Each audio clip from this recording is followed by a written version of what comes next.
You're on. All right.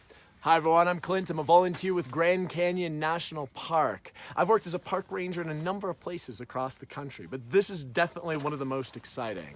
You look across the way out into the vast gulf of the canyon, and it can be hard to conceptualize just what you're looking at over here. But when a geologist sees a place like this, they get incredibly excited. You can look across at these rock layers, and it is a way to travel through time.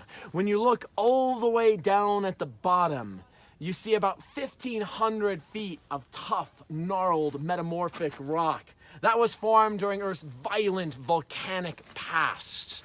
You rise up just a little bit further, and you start to get into alternating layers of sandstone, of shale, and of limestone. That represents an enormous amount of time in Earth's history. You can look out at the Tapeats sandstone and look a little bit higher at the Bright Angel Shale and find trilobite fossils in that stone. Trilobites are about 4, in some cases 6 inches long. They had incredibly complex eyes. You can find fossils where there are 15,000 lenses per eye. Some of those eye lenses are so advanced, they're used as inspiration for lenses in the telescopes developed by NASA. You rise up a little bit higher and you get out into the red wall limestone. That is 500 feet of stone about halfway up the canyon, a bright red layer. That is all compressed shells and other hard body parts of billions of small organisms when this was a shallow sea.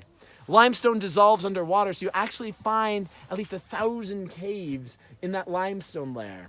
In some of those caves, we have found sloth dung and sloth fur from ground sloths from 10,000 years ago. That wall is stained red by the layers of sediment just above it. You get up a little bit higher, and this landscape was a swampland. There were huge fossilized plants. You can actually find dragonfly wings that are over 1 foot long embedded within that stone. You get up just a little bit higher and you get into the sandstone layer, the Coconino sandstone. During that time, this was an enormous sand dune. You can see the way the wind blew that stone, and we can find fossilized lizard prints. And we can find the prints of scorpions and see which way they were walking. You get up just a little bit higher and we're underwater again. This layer that we're standing on right here is the Kaibab limestone, an enormous layer where this was a shallow sea once more. And then there's another mile of sediment that would have been above us, all eroded away. So to study the Grand Canyon is in some ways like reading the pages of the oldest and most mysterious book. We don't have the full translation out yet, but what we are reading is incredibly exciting.